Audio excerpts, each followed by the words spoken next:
Welcome to health ఫై.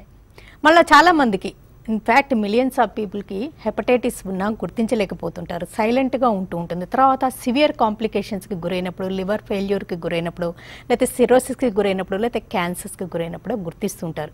మరి హెపటైటిస్లో రకాలేంటి, ఏబిసిడిఈలో ఏది ప్రమాదకరం, దేన్ని వ్యాక్సిన్తో ఆపగలం, హెపటైటిస్ బికి వ్యాక్సిన్ తోటి పరిష్కారం దొరుకుతుందా, సి లాంటివి ఉన్నప్పుడు ఎలాంటి జాగ్రత్తలు తీసుకోవాలి, వైరల్ లోడ్ ఉన్నప్పుడే ట్రీట్మెంట్ తీసుకోవాల్సి ఉంటుందా, వరల్డ్ హెపటైటిస్ డే సందర్భంగా హెపటైటిస్ ట్రీట్మెంట్స్లో వచ్చిన ఆధునికతలపై వివరాలు అందించడానికి Apollo hospitals gastroenterologist and hepatologist doctor KS Somasekhara Rao garu మనతో ఉన్నారు. Hello sir, welcome to the show అండి. ఈ వరల్డ్ హెపటైటిస్ డే థీమ్ ఏంటండి? బేసిక్లీ ఎవ్రీ ఇయర్ జూలై 28ని వరల్డ్ హెపటైటిస్ డేగా చేసుకుంటాం జరుగుతుంది. 2020కి వరల్డ్ హెపటైటిస్ డే థీమ్ ఏంటి అంటే హెపటైటిస్ ఫ్రీ ఫ్యూచర్, అంటే హెపటైటిస్ రహిత భవిష్యత్తు ప్రపంచం అంతా ఉండాలి అనేది థీము. 2030 కల్లా ఇది అచీవ్ చేయాలి అనేది WHO and world hepatitis alliance ఈ రెండు కలిసి ఎట్టి పరిస్థితుల్లో 2030 కల్లా జరగాలి అనేది ఒక థీమ్తో ముందుకెళ్తున్నారు. ఆల్ ఓవర్ ద వరల్డ్ ఇప్పటికే 62 కంట్రీస్ అంటే ఈ WHOతో కలిసి ఈ హెపటైటిస్ ఫ్రీ వరల్డ్ కోసం, హెపటైటిస్ ఫ్రీ ఫ్యూచర్ కోసం అడుగులు ముందుకేస్తాం జరుగుతుంది. వరల్డ్ వైడ్గా కోట్ల మందిలో హెపటైటిస్ వైరస్ ఉన్నా గుర్తించలేకపోవడం, సైలెంట్గా ఉండడం, తర్వాత సివియర్ కాంప్లికేషన్స్కి గురైనప్పుడే గుర్తిస్తుంటాడు. అంటే ఎలాగా ఉంటుంది, అంటే ఆ సైలెంట్కి ఎంతకాలం ఉంటుంది, అందరిలో బయటపడుతుంటుందా, కొంతమందిలో అలాగే లేటెంట్గా ఉండిపోయే అవకాశం కూడా ఉంటుందా? Most commonly hepatitis B, hepatitis C ఈ రెండు సైలెంట్గా ఉండే అవకాశం చాలా ఎక్కువ ఉంటుంది. హెపటైటిస్ బి ఇంకా కొంచెం బెటర్గా కొన్నిసార్లు మాత్రమే జాండిస్ లాగా ప్రెజెంట్ అవుతుంది. But most of the time hepatitis B, hepatitis C ఈ రెండు వైరసెస్ మన బాడీలోకి వచ్చింది, ఎప్పుడు వచ్చినాయి అని కూడా తెలియకుండా సంవత్సరాల కొద్దీ అలాగ బాడీలో ఉండి లివర్ని కంప్లీట్గా damage, cirrhosis of liver cause చేసి, లివర్ క్యాన్సర్ కూడా కాజ్ చేసి, అప్పుడు మాత్రమే ఈ డయాగ్నోసిస్ చేసినప్పుడే హెపటైటిస్ బి ఉంది, హెపటైటిస్ సి ఉంది అని తెలుసుకోవడం జరుగుతూ ఉంటుంది.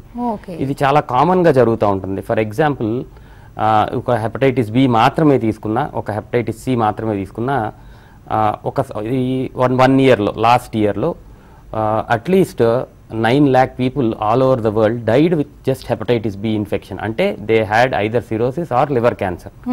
సో ఇలాగ వీళ్ళెవరికి ఈ వైరస్ ఉంది అని తెలియదు కాబట్టి అలాంటి పరిస్థితి రావటం జరుగుతుంది. ఈ వైరసెస్ గురించి అవగాహన ఉంటే కనుక ఎక్కువ వాలంటరీగా టెస్ట్ చేసుకుంటే, అంటే ఈ వైరస్ ఉన్నది లేనిది అనేది ఒక సింపుల్ బ్లడ్ టెస్ట్తో కనుక టెస్ట్ చేసుకుంటే ఈ వైరస్ ఒకవేళ ఉంటే డెఫినెట్గా ట్రీట్మెంట్ చేసుకుని ఇలాంటి కాంప్లికేషన్స్ రాకుండా జాగ్రత్త తీసుకోవచ్చు. ఆ silent killer, it's no more a silent killer అని మనం చెప్పగలుగుతాము. అంటే చాలా మందికి ప్రెగ్నెన్సీ స్క్రీనింగ్ టెస్ట్లో అలాంటప్పుడు, లేకపోతే ప్రెగ్నెన్సీ కన్ఫర్మ్ అయ్యాక టెస్టుల్లో కూడా ఈ హెపటైటిస్ యాంటీజెన్స్ ఇవన్నీ చూస్తుంటారు కదండి. అప్పుడు మోస్ట్లీ అంటే ఉమెన్లో ఎక్కువగా గుర్తించే అవకాశం ఉంటుంది అంటారా? హెపటైటిస్ బి కంపల్సరీగా ప్రెగ్నెన్సీ స్క్రీనింగ్లో హెపటైటిస్ బి కంపల్సరీ చేస్తున్నారు. హెపటైటిస్ సి కూడా దాన్ని జత చేయాలి అని చెప్పి మేము సజెస్ట్ చేస్తున్నాం. యాక్చువల్లీ హెపటైటిస్ బి మనం మదర్లో కనుక ఐడెంటిఫై చేయగలిగితే నెక్స్ట్ జనరేషన్కి, మదర్ నుంచి చిల్డ్రన్కి ఈ వైరస్ సోకే అవకాశం చాలా ఎక్కువ ఉంది. సో ఈ నెక్స్ట్ జనరేషన్ ట్రాన్స్మిషన్ని మనం కంప్లీట్గా అవాయిడ్ చేయొచ్చు. ఎందుకంటే ఎర్లీ స్టేజ్లో కనుక మదర్లో హెపటైటిస్ బి ఉందని మనం కనిపెట్టగలిగితే ఈ కొన్ని రకాల మందులు ప్లస్ బేబీకి పుట్టిన వెంటనే 2 రకాల వ్యాక్సినేషన్స్, నార్మల్గా హెపటైటిస్ బికి దొరికే వ్యాక్సినేషన్ కంపల్సరీ చేస్తా, ఇమ్యునోగ్లోబులిన్ అని ఇంకొక ఇంజెక్షన్, ఈ రెండు కనుక మనం చేయగలిగితే బేబీకి, మదర్కి హెపటైటిస్ బి ఉన్నా బేబీకి రాకుండా మనం జాగ్రత్తలు తీసుకోవచ్చు. ఓకే, ఒక కాల్ చూద్దామండి. హలో. హలో అండి. నమస్తే, చెప్పండి. నమస్తే అండి, డాక్టర్ గారితో మాట్లాడాలి. చెప్పండి అమ్మా. నమస్కారం అండి. నమస్తే అండి. నాకు ఒక 28 years క్రితము జాండీస్ వచ్చిందండి నిజామాబాద్ లో ఉన్నప్పుడు. ఓకే. జాండీస్ వచ్చినప్పుడు నేను అప్పుడు హైదరాబాద్ వచ్చాను, యశోద హాస్పిటల్ ఉంది సోమాజిగూడ, నాగేశ్వర రెడ్డి గారి దగ్గరకు వచ్చాను 30 years క్రితం. అప్పుడు టెస్ట్ చేస్తే నాకు హెపటైటిస్ బి నెగటివ్ వచ్చింది రిపోర్ట్ లో. కానీ దానిలో ఏదో ఇండైరెక్ట్ సిరం ఉంది అని అన్నారు, నాకు అర్థం అవ్వలేదు అప్పుడు. రిపోర్ట్ మాత్రం నెగటివ్ వచ్చింది. అయితే ఒక చాలా తర్వాత నేను బాగైపోయినా. ఇంకా 10 years క్రితము హెమాంజిమా వచ్చింది, లివర్ హెమాంజిమా. అది సడన్ గా రైట్ సైడ్ చాలా పెయిన్ వస్తే టెస్ట్ చేయించాను. చేస్తే 7 హెమాంజిమా ఉందని చెప్పారండి. ఓకే. అది ఎప్పుడు పెయిన్ వస్తూ ఉంటుంది. అప్పుడు వచ్చిన జాండీస్ వల్లనే ఈ హెమాంజిమా వచ్చిందా నాకు అసలు ఏమి తెలియదు. లేదమ్మా, లేదు. ఇప్పటికీ నాకు హెమాంజిమా వల్ల డైలీ పెయిన్ వస్తూ ఉంటుంది. దానికి ఏదైనా సొల్యూషన్ ఉందా? నాకు మళ్ళీ హెపటైటిస్ ఇండైరెక్ట్ సిరం అంటే ఏంటి, నాకు ఉందా లేదా నాకు అర్థమవుతుంది. ఓకే, ఒక్కసారి HbS-Ag అని ఒక simple blood test, hepatitis B ఉన్నది లేనిది నిర్ధారించుకోవడానికి HbS-Ag అని ఒక బ్లడ్ టెస్ట్ చేయించుకోవటం మంచిది. ఈ హిమాంజియోమా 10 years బ్యాకే 8 centimeters 7 centimeters to 8 centimeters ఉందని చెప్తున్నారు. కొంతమందిలో మాత్రమే ఈ హిమాంజియోమా సైజు పెరిగే అవకాశం ఉంటుంది. సైజు పెరుగుతాం వల్ల నొప్పి ఎక్కువ అయ్యే అవకాశం ఉంటుంది. డైరెక్ట్లీ రిలేటెడ్ మీ హిమాంజియోమా సైజుకి మీ నొప్పికి రిలేషన్ ఉందో లేదో మనం ఫర్దర్ ఇన్వెస్టిగేట్ చేసుకుని డిసైడ్ చేయగలుగుతాము. HbS-Agకి ఈ హిమాంజియోమాకి ఏం సంబంధం ఉండదమ్మా అసలు. బట్ హెపటైటిస్ బి అనుమానం ఉంది కాబట్టి HbS-Ag అనే టెస్ట్ చేయించుకోవడంలో తప్పే లేదు, కంపల్సరీ చేయించుకోండి. మీరు చెప్తున్నట్టుగా ఈ కాలేయాన్ని దెబ్బతీసే హెపటైటిస్ వైరస్ ABCDE అని ఉంటాయి కదండి. అంటే బీకి అయితే వ్యాక్సిన్ ఉంది, కంప్లీట్గా మనం దాన్ని ఎరాడికేట్ చేయగలం జాగ్రత్త తీసుకుంటే. Okay. Hepatitis B vaccination actually somewhere around 1994లో డిస్కవర్ చేశారు. కానీ ఈ వ్యాక్సినేషన్ అందరికీ అందుబాటులోకి రావడానికి చాలా సమయం పట్టింది. అవగాహన రాహిత్యం వల్ల చాలా మంది వ్యాక్సినేషన్ చేయించుకోకపోవడం జరిగింది. 2011 నుంచి చూస్తే ఇండియాలో మన భారతదేశంలో హెపటైటిస్ బి వ్యాక్సినేషన్ని యూనివర్సల్ ఇమ్యునైజేషన్ ప్రోగ్రాంలో ప్రతి ఒక్క పిల్లలకి హెపటైటిస్ బి వ్యాక్సినేషన్ చేయడం జరుగుతుంది. సో 99% కవరేజ్ 2011 నుంచి హెపటైటిస్ బి వ్యాక్సిన్కి 2011 నుంచి పుట్టిన పిల్లలందరికీ డెఫినెట్గా ఉంది. దీని ముందు పుట్టిన వాళ్ళకి మాత్రం హెపటైటిస్ బి వ్యాక్సినేషన్ చాలామంది చేయించుకోలేదు. అలాంటి వాళ్ళు ఎవరైనా ఉంటే డెఫినెట్గా ఇది ఒక 3 doses వ్యాక్సినేషను. ఒక ఇంజెక్షన్ సమ్వేర్ అరౌండ్ 75 రూపీస్ ఉంటుంది. ఈరోజు ఒక ఇంజెక్షన్ చేయించుకుంటే 1 month తర్వాత సెకండ్ డోసు, 6 months తర్వాత థర్డ్ డోసు. ప్రతి ఒక్కళ్ళు కనుక ఈ హెపటైటిస్ బి వ్యాక్సినేషన్ వచ్చే అవకాశమే ఉండదు వీళ్ళకి. ఇప్పుడు పెద్దోళ్ళైనా కూడా చేయించుకోవచ్చు, ఒకసారి చెక్ చేయించుకుంటే బెటర్ అంటారా? ఎగ్జాక్ట్లీ. ఏం చెక్ చేయించుకోవాలి అంటే హెపటైటిస్ బి ఉన్నది లేనిది చెక్ చేయించుకోవాలి. హెపటైటిస్ బి లేని వాళ్ళు చేయించుకోవడంలో అర్థం ఉంది. అందరూ చేయించుకుంటే మంచిది. ఓకే. ఏ ఏజ్ వరకైనా చేసుకోవచ్చు. పుట్టిన పిల్లల దగ్గర నుంచి ఏ ఏజ్, నో ఏజ్ లిమిట్ అండి. ఓన్లీ థింగ్ బిఫోర్ దట్ ఒకసారి HbS-Ag టెస్ట్ చేయించుకుంటే బెటర్ అంటారు. హెపటైటిస్ సికి మాత్రం వ్యాక్సిన్ రాదు కూడా అని వింటున్నామండి, కరెక్టేనా? రాదు అనేది చెప్పలేము, బట్ డెఫినెట్ గా లేదు. చాలా ట్రయల్స్ చాలా జరిగినాయి.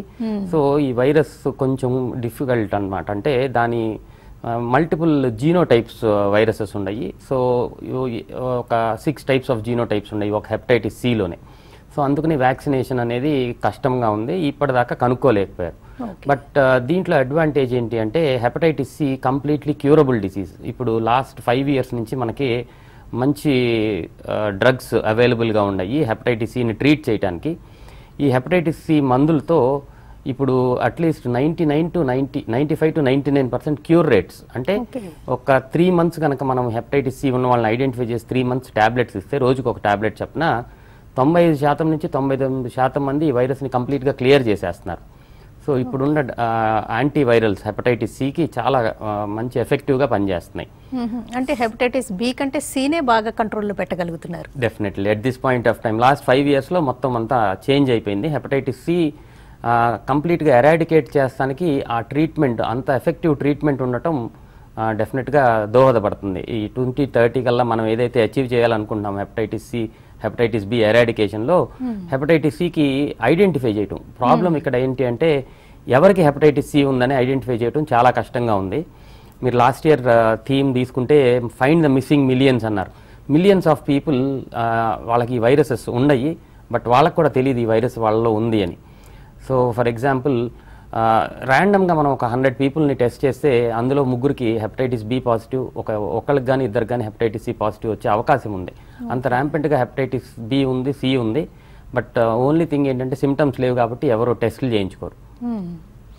ఒక ఏజ్ వచ్చాక బయటపడే అవకాశం ఉంటుంది, లేకపోతే వాళ్ళ ఇమ్యూనిటీ తగ్గినప్పుడు.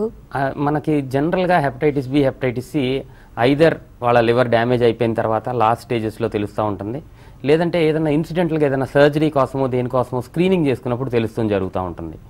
సో ఇలాగ మాత్రమే ఇప్పుడు తెలుస్తుంది. అలా కాకుండా ప్రతి ఒక్కళ్ళు వాలంటరీగా టెస్ట్ చేయించుకుంటే ఒక సింపుల్ బ్లడ్ టెస్ట్ ఈ వైరస్ ఉన్నది లేనిది తెలుస్తుంది. ఒకవేళ లేకపోతే హెపటైటిస్ బికి వ్యాక్సినేషన్ చేయించుకుంటారు, ఉంటే కనుక ట్రీట్మెంట్ చేయించుకుంటారు. సికి అయితే ట్రీట్మెంట్ కంప్లీట్ క్యూర్ అయిపోతుంది యాక్చువల్లీ. మీరు ఏబిసిడిఈ అని చెప్పారు కదండి, అంటే బి ఏమో మనం వ్యాక్సిన్ తోటి ముందు ప్రివెంట్ చేయొచ్చు రాకుండా, సికి అయితే మంచి ట్రీట్మెంట్ కూడా అందుబాటులో ఉంది, డైలీ ఒక టాబ్లెట్ ఈజ్ గుడ్ ఎనఫ్ అని చెప్తున్నారు. అండ్ వాట్ అబౌట్ ఏడిఈ ఆ వైరస్ గురించి? హెపటైటిస్ డి గురించి స్పెసిఫిక్గా మాట్లాడుకుందాం. హెపటైటిస్ బి ఉన్న వాళ్ళకి మాత్రమే హెపటైటిస్ డి వస్తుంది. ఇండిపెండెంట్గా హెపటైటిస్ డి ఇన్ఫెక్ట్ చేసే అవకాశం లేదు. సో హెపటైటిస్ బి ఉన్న వాళ్ళల్లో మనకి అనుమానం ఉన్నప్పుడు హెపటైటిస్ డి టెస్ట్ చేస్తాము. హెపటైటిస్ బిని ఎప్పుడైతే ట్రీట్ చేస్తామో ఆటోమేటిక్గా హెపటైటిస్ డి కూడా కంప్లీట్గా క్యూర్ అయిపోతుంది. సో స్పెసిఫిక్గా హెపటైటిస్ డికి ట్రీట్మెంట్ అవసరం లేదు. హెపటైటిస్ బిని ఎప్పుడైతే కంట్రోల్ చేయగలుగుతామో ఆటోమేటిక్గా హెపటైటిస్ డిని కూడా కంట్రోల్ చేయగలుగుతాం. ఇప్పుడు రెండు ముఖ్యమైనవి ఏంటి అంటే hepatitis A and hepatitis E. ఈ hepatitis A and hepatitis E viruses frankly speaking jaundice, ఒక్కసారి ఎక్యూట్ ఇన్ఫెక్షన్ వస్తే ఎక్యూట్ వైరల్ హెపటైటిస్ వస్తుంది. వీటి వల్ల కళ్ళు పచ్చగా అవటం, యూరిన్ పచ్చగా అవటం, జనరలైజ్డ్ వీక్నెస్, ఇలా జాండిస్ ఈ కామెర్లతో ప్రజెంట్ అవుతారు. 99% of the time self limiting disease, అంటే ఈ వైరస్ దానంతటికదే తగ్గిపోయి ఒక 15 రోజుల తర్వాత కంప్లీట్ నార్మల్ అయిపోతుంది. లైఫ్ లాంగ్ ఇమ్యూనిటీని ఇస్తుంది. ఈ హెపటైటిస్ ఏ కానీ హెపటైటిస్ ఈ కానీ ఒకసారి వచ్చిందంటే మళ్ళీ రాదు. అయితే ఈ 1% మందిలో ఎక్యూట్ లివర్ ఫెయిల్యూర్, అంటే లివర్ కంప్లీట్గా డ్యామేజ్ అయిపోయి లివర్ ఫెయిల్యూర్కి వెళ్ళే అవకాశం ఉంటుంది. సో హెపటైటిస్ ఏ హెపటైటిస్ ఈకి ముఖ్యంగా రాకుండా జాగ్రత్తలు ఏంటి అంటే కలుషితమైన ఆహారం నీరు వల్లనే ఈ వైరసెస్ వస్తూ ఉంటాయి. ఈ కలుషితమైన ఆహారము నీరు లేకుండా, అలాంటి ఆహారం లేకుండా నీరు శుభ్రపరచుకుని, ఈ ఎక్స్పెషలీ ఇప్పుడు వర్షాకాలంలో ఈ నీరు కొంచెం డ్రైనేజ్ వాటర్ డ్రింకింగ్ వాటర్ కలిసే అవకాశం ఉన్న చోట్ల అదర్ ఇన్ఫెక్షన్స్తో పాటు హెపటైటిస్ ఏ హెపటైటిస్ ఈ ఇన్ఫెక్షన్స్ వచ్చే అవకాశం ఉంటుంది. కాబట్టి కాచి వడబోసుకున్న నీళ్లు తాగితే ఈ వైరసెస్, వంట వండుకోవడానికి కూడా ఇలాంటి నీరు వాడితే కనుక ఇలాంటి వైరసెస్ కంప్లీట్గా మన దగ్గర పరిశుభ్రత, ముఖ్యంగా పరిశుభ్రత, ప్రివెంటివ్ కేర్. ఆల్రెడీ ఇప్పుడు ఈ కరోనా గురించి అది తప్పట్లేదు కాబట్టి ఈ కేర్ కూడా కొంచెం వాళ్ళకి హెల్ప్ అవుతుంది రాకుండా ఉండడానికి. ఏఈ అంటే హెపటైటిస్ బి కానీ సి కానీ ఉన్న వాళ్ళకి ఇప్పుడు ఈ కోవిడ్ టైంలో మీరేం చెప్తారండి? అంటే వాళ్ళ బాడీలో బేసిక్లీ కోవిడ్కి హెపటైటిస్కి ఏం సంబంధం ఉండకపోవచ్చు, బట్ ఈవెన్ ఇంత పాండమిక్ కోవిడ్ జరుగుతున్న ప్రపంచవ్యాప్తంగా మీరు చూస్తుంటే యావరేజ్గా 4000 deaths in a day are because of hepatitis, either hepatitis B or hepatitis C. అంత ర్యాంపెంట్గా ఇంకా ఈ హెపటైటిస్ వల్ల, అంటే మనకి దాని తీవ్రత అంత ఎక్కువగా తెలియదు. లాస్ట్ ఇయర్ ఒక ఎస్టిమేషన్ ప్రకారం last year all over the world 14 లక్షల మంది ఓన్లీ హెపటైటిస్ వల్ల చనిపోవడం జరిగింది, వైరల్ హెపటైటిస్ వల్ల. సో దాని తీవ్రత చాలా ఎక్కువగా ఉంది. At this point of time ఇంత కోవిడ్ పాండమిక్లో కూడా దాని పని అది చేస్తూ ఉంది. కాబట్టి ప్రతి ఒక్కళ్ళు ఈ వైరసెస్ని మనం కాపాడుకోగలిగే వైరసెస్ టెస్ట్ చేసుకుని అవగాహన పెంచుకుంటే దాని గురించి టెస్ట్ చేసుకుంటాం, అదంతా నెక్స్ట్ స్టెప్ అవుతుంది. ఓకే, అంటే ఈ డెత్స్ కూడా వాళ్ళు గుర్తించలేకపోవడం వల్ల, లేకపోతే లివర్ సిరోసిస్ లేకపోతే క్యాన్సర్ కి గురవడం వల్లనూ ఆ స్టేజ్ లో గుర్తించడం వల్ల ఏం చేయలేని సందర్భం, ఏం చేయలేని పరిస్థితి. అదే కనుక టెస్ట్ చేసుకుని గుర్తిస్తే ట్రీట్మెంట్ అందుబాటులో ఉంది రెండింటికి. హెపటైటిస్ బి కూడా అండి, అంటే ఆ వైరల్ లోడ్ తక్కువ ఉన్నంత కాలం ఏం ట్రీట్మెంట్ అక్కర్లేదు అంటుంటారు కదా, అంటే ఎలాంటి సిమ్టమ్స్ ఉన్నప్పుడు ట్రీట్మెంట్ అవసరం? హెపటైటిస్ బి ఏంటి అంటే ఫర్ ఎగ్జాంపుల్ ఒక 100 పీపుల్ని హెపటైటిస్ బి ఉన్న వాళ్ళని తీసుకుంటే మనం అందులో 75 to 80%కి ఎప్పుడు లైఫ్ లాంగ్ ఎప్పుడు ట్రీట్మెంట్ చేయాల్సిన అవసరం రాకపోవచ్చు. వాళ్ళని ఇన్యాక్టివ్ క్యారియర్ ఫేజ్ అంటాం. వీళ్ళు పక్కన వాళ్ళకి ట్రాన్స్మిట్ చేసే అవకాశం ఉంటుంది, బట్ వాళ్ళకి డెఫినెట్గా ఇన్యాక్టివ్ క్యారియర్ ఫేజ్, లివర్ని డ్యామేజ్ చేయదనమాట. ఓన్లీ 20% to 25%కి ఈ హెపటైటిస్ బి యాక్టివ్ ఫేజ్లో ఉండి వాళ్ళ లివర్ని డ్యామేజ్ చేసి నెమ్మదిగా ఎక్కువ రోజులు ఈ డ్యామేజ్ జరుగుతూ ఉండి వాళ్ళకి సిరోసిస్ వచ్చే అవకాశం ఉంటుంది. సో వీళ్ళకి మాత్రమే యాంటీవైరల్ ట్యాబ్లెట్స్, హెపటైటిస్ బికి కూడా ఎఫెక్టివ్ యాంటీవైరల్ ట్యాబ్లెట్స్ అవైలబుల్గా ఉన్నాయి. ఆ ట్యాబ్లెట్స్ ఇస్తే ఏదైతే కాంప్లికేషన్ మనం అనుకుంటున్నామో సిరోసిస్ ఆఫ్ లివర్ కానీ లివర్ క్యాన్సర్ కానీ రాకుండా మనం ప్రివెంట్ చేసుకోవచ్చు, కంప్లీట్గా అవాయిడ్ చేసుకోవచ్చు. ఓకే, ఎస్ఐటీస్ అని ఒక కండిషన్ వింటుంటామండి, దానికి అంటే పొట్టలో నీరు చేరడం అంటుంటారు, అదేను హెపటైటిస్కి సంబంధం ఉందంటారు? బేసిక్లీ ఎస్ఐటిస్ అనగానే most of the time liver disease, liver కనుక సిరోసిస్ అయిపోయి లివర్ డ్యామేజ్ అయిపోతే లివర్లోకి వచ్చే బ్లడ్ వెజల్ ఒకటి, పోర్టల్ వీన్ అని ఒక బ్లడ్ వెజల్లో ప్రెషర్ పెరిగిపోతుంది. దానివల్ల అబ్డామిన్ క్యావిటీలో నీరు చేరుకుంటాం జరుగుతుంది. దీన్ని మనం ఎస్ఐటిస్ అంటాం. 90% మోస్ట్ ఆఫ్ ద టైం ఎస్ఐటిస్ అనేది సిరోసిస్ ఆఫ్ లివర్ ఉండటం వల్ల జరుగుతుంది. రేర్ కాజెస్, అదర్ కాజెస్ కూడా ఉంటాయి, కానీ most of the time cirrhosis. ఈ హెపటైటిస్ బి ఉన్న వాళ్ళలో కనుక ఎసైటిస్ వచ్చింది అంటే వీళ్ళకి లివర్ డ్యామేజ్ అయిపోయింది, already liver disease, cirrhosis of liver వచ్చేసింది అని అర్థం చేసుకోవచ్చు. అలా కాకుండా పెరిటోనియల్ ట్యూబర్ క్లోసిస్ అంటారు. కొన్నిసార్లు టీబీ ఇంటెస్టైన్ పెరిటోనియంలో ఉంటే కూడా ఎసైటిస్ రావచ్చు. కొన్ని రకాల క్యాన్సర్స్లో కూడా ఎసైటిస్ రావచ్చు. ఓకే, అంటే పొట్టలో నీరు చేయడం, పొట్ట బాగా ఉబ్బినట్టు అయ్యడం. ఒక కాల్ చూద్దామండి. హలో హలో, నమస్తే, చెప్పండి, డాక్టర్ గారు వింటున్నారు. నమస్కారం అండి, నా పేరు నీరజ్ కుమార్. చెప్పండి. నా ఏజ్ 29 అండి. యా, ఇది లాస్ట్ ఇయర్ సేమ్ ఇదే టైంకి జూలై టైంలో హెపటైటిస్ సి వైరస్ ఉండే అండి నాకు. ఓకే. ట్రీట్మెంట్ తీసుకున్నాను, 3 months మెడిసిన్స్, క్యూర్ కూడా అయింది. ఓకే. అయితే మళ్ళీ ఒకసారి యాక్చువల్లీ నేను డయాలసిస్ పేషెంట్ అండి. Okay. Kidney dialysis. Okay. Yeah. అయితే జనవరిలో, ఈ ఇయర్ జనవరిలో ఒకసారి మళ్ళీ చేయిస్తే పాజిటివ్ అని వచ్చిందండి. హెచ్బిఎఫ్ఏజీ ఏది పాజిటివ్ వచ్చిందండి? Hepatitis B, hepatitis C? Hepatitis C అండి, బిగా. హెపటైటిస్ సి నేను వ్యాక్సినేషన్ తీసుకున్నాను. యా. సో మోస్ట్ ఇంపార్టెంట్ ఇక్కడ ఏంటి అంటే డయాలసిస్, రెగ్యులర్గా డయాలసిస్ చేయించుకునే వాళ్ళు ఒకవేళ హెపటైటిస్ సి డెఫినెట్గా 3 monthsలో ట్రీట్మెంట్లో తగ్గిపోయింది ఆల్రెడీ, అదే మీరు చెప్తున్నారు కూడా, మళ్ళీ ఈ ఇన్ఫెక్షన్ రావడానికి కారణము మళ్ళీ ఆ డయాలసిస్లో నుంచినే వచ్చే అవకాశం ఉంటుంది. సో ఎస్పెషలీ డయాలసిస్ చేసుకునే వాళ్ళందరికీ చెప్పదలుచుకుంది ఏంటి అంటే ఆ డయాలసిస్లో ఉన్న ట్యూబింగ్ సిస్టమ్ అంతా మీకు సెపరేట్గా ఉంటే మంచిది. ఇలాంటి ఇన్ఫెక్షన్స్ మళ్ళీ రాకుండా ఉండే అవకాశం ఉంటుంది. So hepatitis B, hepatitis C most కామన్గా మనం డయాలసిస్ పేషెంట్స్లో ఎక్కువగా చూస్తాం జరుగుతుంది. ఎందుకంటే ఎవరైనా ఏసిమ్టమాటిక్ పేషెంట్స్, సిమ్టమ్స్ ఏమీ లేని వాళ్ళు డయాలసిస్లో ఆల్రెడీ మీకన్నా ముందు ఒకవేళ నడిస్తే డయాలసిస్ ట్యూబింగ్ మార్చకుండా కనుక డయాలసిస్ చేస్తే సెపరేట్ మెషిన్లో కాకుండా మళ్ళీ హెపటైటిస్ సి వచ్చే అవకాశం ఉంటుంది. సో యాంటీ హెచ్సివి అనేది పాజిటివ్ వస్తే మీరు వరీ అవ్వాల్సిన అవసరమే లేదండి. Viral load is very important. Anti HCV అనేది ఒకసారి వస్తే లైఫ్ లాంగ్ పాజిటివ్గా ఉంటుంది. కానీ వైరల్ లోడ్ కనుక మళ్ళీ పెరిగితే మళ్ళీ ట్రీట్మెంట్ తీసుకోవాల్సిన అవసరం ఉంటుంది. హెపటైటిస్ బి కానీ సి కానీ అంటే స్ప్రెడ్డింగ్ అనేది జస్ట్ లైక్ హెచ్ఐవి నేనంటారా? యా, ఆల్మోస్ట్ హెచ్ఐవి, హెచ్బిఎస్ఏజీ, hepatitis B and hepatitis C అన్నిటికీ almost similar routes of transmission ఉంటుంది.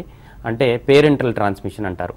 అంటే నీడిల్స్ వల్ల కానీ, బ్లడ్ టు బ్లడ్ ట్రాన్స్ఫ్యూజన్ వల్ల కానీ, సెక్షువల్ ట్రాన్స్మిషన్ వల్ల కానీ, మదర్ టు చైల్డ్ ట్రాన్స్మిషన్, ఇవన్నీ రూట్స్ హెపటైటిస్ బికి, హెపటైటిస్ సికి అండ్ హెచ్ఐవికి కామన్ రూట్స్ ఆఫ్ ట్రాన్స్మిషన్ ఉంటాయి.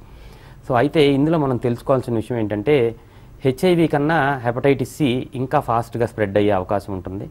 హెపటైటిస్ సి కన్నా హెపటైటిస్ బి ఇంకా ఫాస్ట్గా స్ప్రెడ్ అయ్యే అవకాశం ఉంటుంది. ఫర్ ఎగ్జాంపుల్, ఒక పేషెంట్కి నేను చెప్పదలుచుకుంది ఏంటి అంటే ఒక పేషెంట్కి hepatitis B, hepatitis C, HIV 3 ఉన్నాయి. ఇంకొక పేషెంట్కి ఈయన బ్లడ్ ట్రాన్స్ఫ్యూషన్, బ్లడ్ ఇచ్చారు అనుకోండి. ఆ సెకండ్ పేషెంట్కి హెపటైటిస్ బి వచ్చే అవకాశం 100% ఉంటే హెపటైటిస్ సి వచ్చే అవకాశం 10% ఉంటుంది. హెచ్ఐవి వచ్చే అవకాశం 1% ఉంటుంది. సో ఈ రేంజ్లో హెపటైటిస్ బి చాలా ఫాస్ట్గా పక్కన వాళ్ళకి ట్రాన్స్మిట్ అయ్యే అవకాశం ఉంటుంది. సర్జికల్ ఇన్స్ట్రుమెంట్స్, డెంటల్ ఇన్స్ట్రుమెంట్స్ సరిగ్గా స్టెరిలైజ్ చేయకపోతే ముందు చేసిన పర్సన్కి హెపటైటిస్ బి ఉంటే నెక్స్ట్ నార్మల్ పర్సన్కి హెపటైటిస్ బి వచ్చే అవకాశం ఉంటుంది. ఇలాగా ఈ sterilization of surgical instruments, dental instruments play lot of important role. అది ఒకటి. మదర్ టు చైల్డ్ ట్రాన్స్మిషన్ చూసుకున్న హెపటైటిస్ బి మదర్ నుంచి చైల్డ్కి వచ్చే అవకాశం చాలా ఎక్కువ ఉంటుంది మిగిలిన వైరసెస్ కన్నా.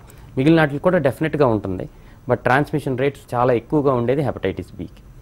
ఓకే, అయితే మదర్కి ఒకవేళ హెపటైటిస్ బి పాజిటివ్ ఉంటే చైల్డ్కి రాకుండా ఉండడానికి పుట్టిన వెంటనే వ్యాక్సినేషన్ యాక్చువల్లీ 2 రకాలు ఉంటాయండి. వైరస్ మదర్కి హెపటైటిస్ బి ఉందని ఫస్ట్ 3 monthsలోనే మనకి, ఎందుకంటే మనం స్క్రీనింగ్ టెస్ట్లు అన్నీ చేసినప్పుడు తెలుస్తుంది. ఈ మదర్కి కనుక హెపటైటిస్ బి వైరస్ ఉంటే ఫస్ట్ మనం వైరల్ లోడ్ చెక్ చేయించుకుంటాం. ఆమె లివర్ ఫంక్షన్ టెస్ట్ నార్మల్గా ఉండగానే హై వైరల్ లోడ్ మదర్లో ఉంటే చిల్డ్రన్కి ట్రాన్స్మిట్ చేసే అవకాశం చాలా ఎక్కువ ఉంటుంది కాబట్టి వైరల్ లోడ్ ఇనీషియల్గా చేస్తాం. ఈ వైరల్ లోడ్ కనుక చాలా ఎక్కువగా అంటే లక్షల్లో ఉంటే కనుక వీళ్ళకి యాంటీవైరల్ ప్రెగ్నెన్సీలో సేఫ్ యాంటీవైరల్ టాబ్లెట్స్ ఉంటాయి మనం హెపటైటిస్ బికి. ఈ యాంటీవైరల్స్ లాస్ట్ 3 monthsలో మనం మదర్కి ఇవ్వటం జరుగుతుంది. ఈ వైరల్ లోడ్ని మనం తగ్గించి దాని తర్వాత బేబీ పుట్టిన వెంటనే hepatitis B vaccination, hepatitis B immunoglobulin ఈ 2 ఇస్తే 99.9% మదర్ నుంచి బేబీకి వైరస్ ట్రాన్స్మిట్ అవ్వకుండా మనం జాగ్రత్తలు తీసుకోవచ్చు. లివర్ క్యాన్సర్ ఎక్కువగా చూస్తే మెటాస్టాసిస్ అంటే వేరే క్యాన్సర్ స్ప్రెడ్ అవ్వడం లివర్కి అనే కండిషన్ ఒకటి చూస్తుంటామండి. అదర్ దెన్ దట్ తీసుకుంటే లివర్ క్యాన్సర్కి మేజర్ రీజన్ హెపటైటిస్ బి కానీ సి కానీ అనుకోవచ్చా? యా, డెఫినెట్గా హెచ్సిసి హెపటోసెల్యులర్ కార్సినోమా అనేది primary liver cell cancer. Primary liver cell క్యాన్సర్కి మోస్ట్ కామన్ కాజ్ ఈ రోజు కూడా hepatitis B and hepatitis C అనే చెప్పుకోవచ్చు. Any cause of cirrhosis, other causes చాలా రకాల కారణాల వల్ల లివర్ సిరోసిస్ అవ్వచ్చు. ఈ సిరోసిస్ ఆఫ్ లివర్ నెమ్మదిగా లివర్ క్యాన్సర్కి వెళ్ళే అవకాశం వేరే వాళ్ళల్లో ఉంటుంది. కానీ హెపటైటిస్ బిలో లివర్ సిరోసిస్ అవ్వకుండానే లివర్ క్యాన్సర్ వచ్చే అవకాశం ఉంటుంది. సో మోస్ట్ కామన్ కాజ్ ఎక్కువ శాతం మనం హెపటైటిస్ బి హెపటైటిస్ సి కేసుల్లోనే లివర్ క్యాన్సర్ చూస్తాం జరుగుతుంది. ఓకేనండి doctor Somasekhara Rao garu, thanks a lot అండి. Thank you. Hepatitis free future ఎలా సాధ్యం? హెపటైటిస్లో ABCDE అని 5 రకాలు ఉంటుంటే AE అనేది పరిశుభ్రతతో మనం నిర్మూలించవచ్చు, దూరంగా ఉంచవచ్చు. బికి వ్యాక్సిన్ ఉంది, సో వ్యాక్సిన్ అందరూ తీసుకుంటే హెపటైటిస్ బి రాకుండా చూడొచ్చు. సి కేర్ తీసుకోవడం, గుర్తించిన వెంటనే ట్రీట్మెంట్ తీసుకుంటే సిని కూడా కంట్రోల్లో పెట్టుకోవచ్చు. సో వరల్డ్ హెపటైటిస్ డే సందర్భంగా అందరూ ఈ అవేర్నెస్ పెంపొందించుకోవాలని Apollo hospitals hepatologist and gastroenterologist doctor Somasekhara Rao garu తెలియజేశారు. ఇది వాళ్ళ హెల్త్ ఫైల్.